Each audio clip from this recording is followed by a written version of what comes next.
Hello everyone, welcome back to my YouTube channel net clarity. So पिछले वाले video में हमने comparative cost advantage theory of David Ricardo को discuss किया था। और अगर आपने वो थ्योरी नहीं देखी है, वो वीडियो नहीं देखा है, please to check it out. और उसी पे बेस्ड हम ये एमसीक्यूज जो है वो सॉल्व करने की कोशिश करें, ताकि कॉन्सेप्ट आपको और क्लियरली समझ में आ जाए और आपकी रिविजन भी हो जाए और प्रैक्टिस भी हो जाए। And if you are able to solve these questions, then that means आपको थ्योरी जो है वो बहुत अच्छे से समझ में आ गई। So, चलिए let's quickly start with the questions. चलिए पहला एमसीक्यूज देखिए। विच of the following situations invalidate the application of absolute advantage theory and which but does not invalidate, या अगर मैं डज नॉट की जगह यहाँ पे वैलिडेट भी लिख दूं तब भी एक ही बात है, does not does validate the comparative advantage. यानी सिंपल सी बात है, वो ये कह रहा है कि इन चारों स्टेटमेंट्स में बताइए कि कौन सा स्टेटमेंट एब्सोल्यूट के बारे में तो सही नहीं है, एब्सोल्यूट के लिए तो सही नहीं है, इनवैलिडेट करता है उसको, लेकिन कंपैरेटिव के लिए बिल्कुल सही है, कंपैरेटिव को वैलिडेट करता है, कंपैरेटिव एडवांटेज थ्योरी के बारे में सही कहा गया है। ठीक है, तो देखते हैं option number first. One country has a higher productivity in both the commodities. Labour is the only factor of production. भाई labour only factor of production, ये दोनों को वैलिडेट करता है, बिल्कुल सही है ये स्टेटमेंट। ये एब्सोल्यूट को भी वैलिडेट करता है क्योंकि एब्सोल्यूट का भी यही अजम्पशन है, कंपैरेटिव को भी वैलिडेट करता है क्योंकि कंपैरेटिव का भी यही अजम्पशन था। ठीक है, तो ये वाला ऑप्शन हमारा नहीं हो सकता। ट्रांसपोर्टेशन कॉस्ट इज जीरो, ये दोनों को वैलिडेट करता है। Only two goods are produce, ये भी दोनों को ही वैलिडेट करता है। तुम्हारा आंसर क्या हो जाएगा? ऑप्शन नंबर वन, क्योंकि ये सबसे बड़ा लिमिटेशन था एब्सोल्यूट एडवांटेज थ्योरी का, जिसलिए हमने कंपैरेटिव एडवांटेज थ्योरी पढ़ी, उसका एडवांस्ड वर्जन पढ़ा कि क्या हो कि अगर एक कंट्री दोनों ही प्रोडक्ट को बनाने में माहिर है, दोनों ही प्रोडक्ट को बनाने में हाईली स्पेशलाइज्ड है, हाई प्रोडक्टिविटी है, ज्यादा बेटर एफिशिएंसी के साथ कम कॉस्ट से बना देगी, तो ट्रेड कैसे होगी? यहां पर एब्सोल्यूट एडवांटेज थ्योरी फेल हो जाती थी और हमने कंपैरेटिव एडवांटेज थ्योरी पढ़ी थी। सो ये वाला आपका ऑप्शन नंबर ए यहां से करेक्ट हो जाएगा। चलिए नेक्स्ट देखते हैं। कंट्री ए, अच्छा दो आपको दे रखा है, कंट्री ए और country B. Country A requires 8 labour hours for steel and 4 hours for cloth, and country B requires 12 for steel and 6 for cloth. अब अगर ऐसा क्वेश्चन आ जाए तो what you have to do, जिस तरीके से मैंने आपको एक्सप्लेन किया है, आप इसे टेबल फॉर्मेट में इसको इंसर्ट कर लीजिए। There are two countries, country A and country B, और टू कमोडिटीज हैं। एक है आपके लिए यहाँ पर एक स्टील है और यहाँ पर आपके लिए क्या है? क्लॉथ है। तो कंट्री ए को स्टील बनाने में 8 लेबर आवर्स लग रहे हैं, कंट्री बी को जो है वो क्लॉथ बनाने में 4 आवर्स लग रहे हैं। इसे लेबर 12 लेबर आवर लग रहे हैं स्टील बनाने में, और इसे 6 लग रहे हैं। ठीक है, अब यहाँ पर अपॉर्चुनिटी कॉस्ट को आप जो है वो कैलकुलेट कर लें। अगर मैं अपॉर्चुनिटी कॉस्ट देखूं कि अगर कंट्री ए जो है सिर्फ क्लॉथ ही क्लॉथ बनाए, स्टील बिल्कुल ना बनाए, तो अपॉर्चुनिटी वो स्टील बनाना सैक्रिफाइस करे। अगर कंट्री ए, ये मैं अभी कंट्री ए की बात कर रही हूँ, स्टील को बनाना सैक्रिफाइस करे, सिर्फ और सिर्फ जो है वो क्लॉथ बनाए, तो स्टील को बनाने में 8 घंटे लगते हैं, और वो सिर्फ क्लॉथ बनाए तो क्लॉथ को बनाने में 4 घंटे लगते हैं। तो कितना क्लॉथ बना लेगी मैम? 2 क्लॉथ बना लेगी। सेम अगर मैं कंट्री बी की बात करूं, इसी सिनेरियो में अगर मैं कंट्री बी की बात करूं, तो कंट्री बी स्टील ना बनाए, सिर्फ और सिर्फ क्लॉथ ही बनाए। ठीक है, तो स्टील बनाने में उसे 12 घंटे लगते हैं, और वो अपना 12 घंटे का टाइम क्लॉथ ही क्लॉथ बनाने में लगाए, तो opportunity cost of steel country B के लिए क्या होगी मैम? कंट्री बी के लिए होगी मैम 2 क्लॉथ, 2 क्लॉथ बना लेगी वो। अगर वो स्टील नहीं बना रही है, सिर्फ और सिर्फ क्लॉथ बना रही है, तो कंट्री बी भी सिर्फ क्लॉथ ही क्लॉथ बना लेगी। ठीक है, यही चीज अगर आप क्लॉथ के लिए देखें, अगर हम इसे और उल्टा करके देखें, कंट्री ए के बारे में वापस देखें कि कंट्री ए क्लॉथ ना बना के सिर्फ स्टील बनाए। ठीक है, तो अपॉर्चुनिटी कॉस्ट ऑफ क्लॉथ क्या होगी? क्लॉथ को हम सैक्रिफाइस कर रही है कंट्री, अब सिर्फ स्टील बनाएगी, तो क्या होगा मैम? 4/8 यानी कि 1/2 यानी कि 0.5। और सिमिलरली अगर हम कंट्री बी के लिए देखें कि वो सिर्फ और सिर्फ जो है वो स्टील बनाए, क्लॉथ ना बनाए, तो अपॉर्चुनिटी कॉस्ट ऑफ क्लॉथ क्या होगी मैम? 6/12 यानी कि अगेन 1/2 यानी कि अगेन 0.5।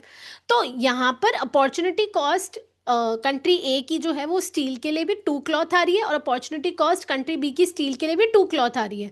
और अपॉर्चुनिटी कॉस्ट कंट्री ए के लिए क्लॉथ के लिए आ रही है कि अगर क्लॉथ ना बनाए सिर्फ स्टील बनाए तो 0.5 आ रही है, और यहाँ पर भी 0.5।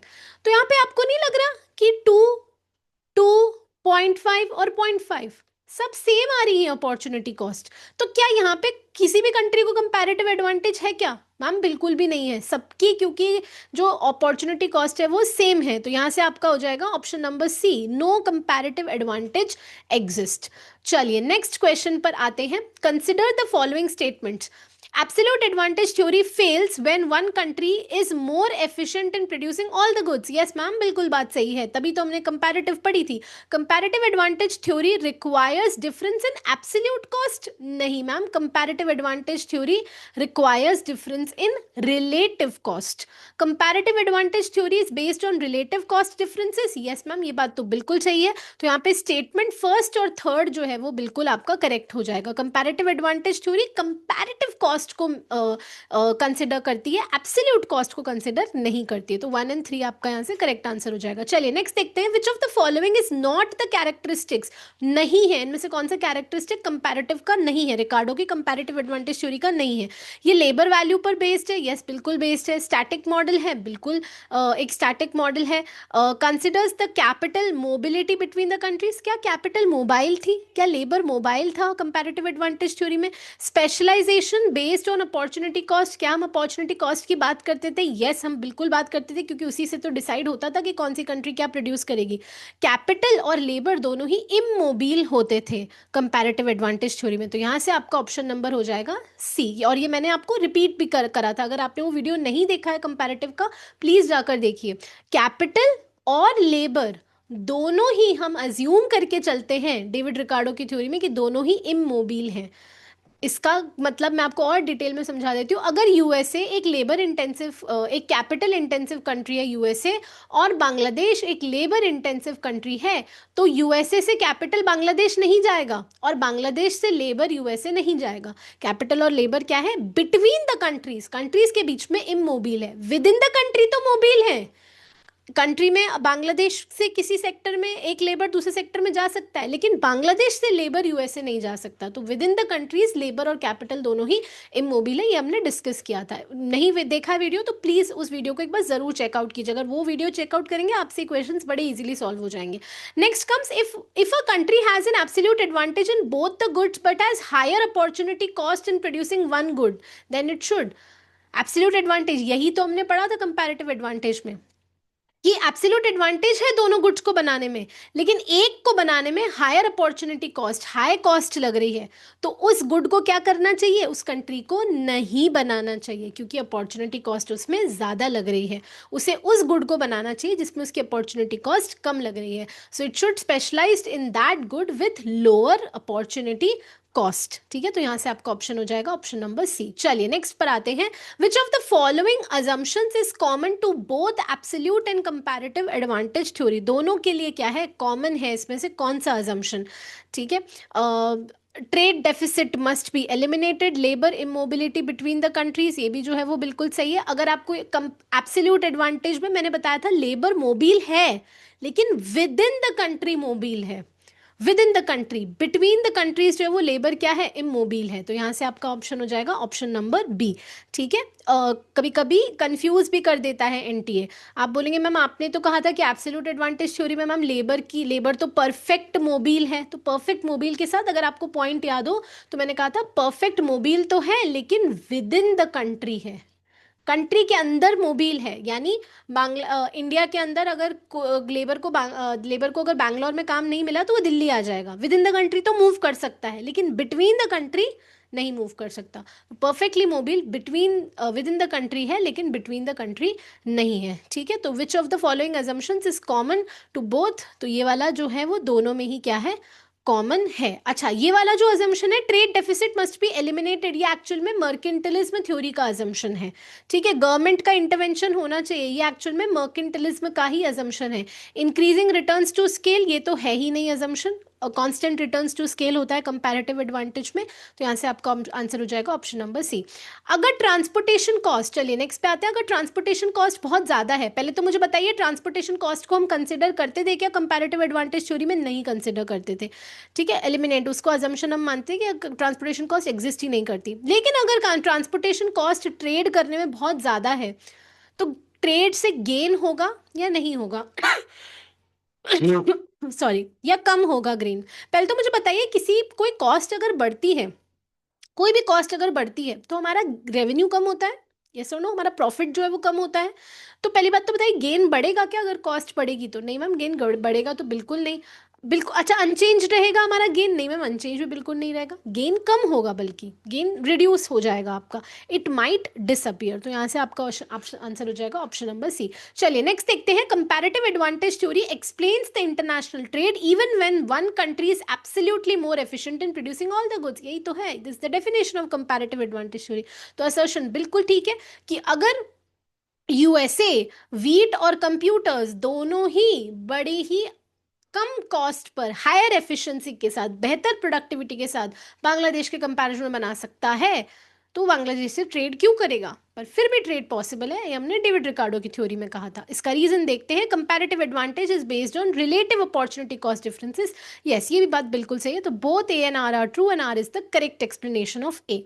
ये वाला क्वेश्चन मैं आपको होमवर्क के लिए दे रही हूँ, please to let me know in the comment box कि इसका आंसर जो है वो क्या होगा। मैंने आपको टेबल से रिलेट कंपैरेटिव एडवांटेज थ्योरी में टेबल से दो ऐसे न्यूमेरिकल्स मैंने करवाए थे और एक अभी भी करवाया। तो इस क्वेश्चन को आप टेबल बनाकर इस तरीके से आप यहाँ पर सॉल्व कर सकते हैं। दो ही कमोडिटीज़ हैं, एक कार है एक बाइक है।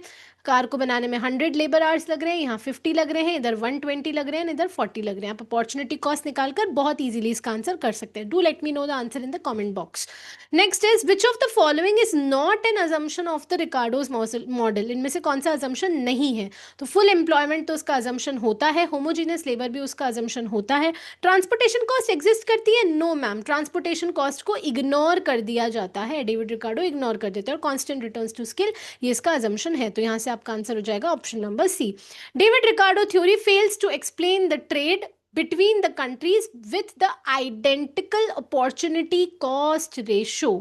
फैक्टर एंडोमेंट की बात होती ही नहीं है डिकार्डो की थ्योरी में। फैक्टर एंडोमेंट की बात हेक्सर ओलिन थ्योरी के मॉडल में होती है। लेबर इमोबिलिटी, ये बिल्कुल करेक्ट कैरेक्टरिस्टिक है रिकार्डो की थ्योरी का। कांस्टेंट रिटर्न्स भी रिकार्डो की थ्योरी में होते हैं। मैम ये आइडेंटिकल अपॉर्चुनिटी कॉस्ट का रेशियो क्या है? अगर आपको याद हो, हमने अभी अभी एक क्वेश्चन किया था, इफ यू रिमेंबर, ये वाला क्वेश्चन, ये वाला जहां बिल्कुल सेम है अपॉर्चुनिटी कॉस्ट के रेशियोज, 2 2 0.5 0.5। तो यहाँ पर कंपैरेटिव एडवांटेज था क्या? नहीं मैम, बिल्कुल भी नहीं था। तो यहाँ पर कंपैरेटिव एडवांटेज मैम था ही नहीं, लगा ही नहीं सकते यहाँ पे कंपैरेटिव एडवांटेज। क्योंकि ए कंट्री अगर स्टील की अपॉर्चुनिटी कॉस्ट क्या है कि अगर वो स्टील नहीं बनाता तो वो 2 क्लॉथ ही बनाएगा, और बी भी अगर स्टील नहीं बनाता तो भी 2 क्लॉथ ही बनाएगा, तो किसी को फायदा नहीं हो रहा मैम। तो यहाँ पर कंपैरेटिव एडवांटेज थ्योरी फेल हो रही है, एग्जिस्ट ही नहीं करती, काम ही नहीं करेगी। विद आइडेंटिकल यानी सेम रेशोज हैं, तो यहाँ पर ये वाला आपका पॉइंट जो है वो सही हो जाएगा। सो आइडेंटिकल अपॉर्चुनिटी कॉस्ट रेशोज जब होंगे तब डेविड रिकार्डो की थ्योरी भी काम नहीं करने वाली है। आई होप आपको ये वाला जो क्वेश्चन है वो उस वाले न्यूमेरिकल से कनेक्ट हो गया होगा जो हमने अभी अभी किया। Then next is, if a country A sacrifices 3 units of cloth to produce 1 unit of wine। ये country A है और ये country B है, दो commodities हैं, एक है cloth और एक है wine। country A जो है वो 3 cloth को sacrifice कर रही है to produce 1 unit of wine, and country B जो है वो 2 units of cloth sacrifice कर रही है to produce 1 unit of wine। अरे बताइए भाई, 3 cloth sacrifice करना समझदारी है या 2 cloth sacrifice करना समझदारी है? मैम 2 क्लॉथ को सैक्रिफाइस करना समझदारी है। तो बी के पास एक बड़ा कंपैरेटिव एडवांटेज है, country B has a larger comparative advantage in production of wine. तो कंट्री बी को मैम सैक्रिफाइस करना चाहिए। अरे भाई ए क्यों सैक्रिफाइस करें, 3 सैक्रिफाइस कर रहे हो तो एक वाइन बना रहे हो, और ये 2 सैक्रिफाइस कर रहा है तो ये वाइन बना रहा है, तो समझदारी तो ये ना कि 2 ही सैक्रिफाइस करें हम, तो कंट्री बी ही जो है वो वाइन बनाए, तो बेहतर यही है। तो आपका यहाँ से आंसर हो जाएगा option number B. So I hope the video was helpful for you, आपको क्वेश्चन समझ में आए होंगे, and do check out that video, and if you want the PDF of this questions, it is there on my application। what you have to do is, I have given the link to my application Net Clarity in the description box। you can go and download in that feature, in that application there's a free course, from that you can easily download this PDF and access the questions। I'll see you in the next video. Thank you.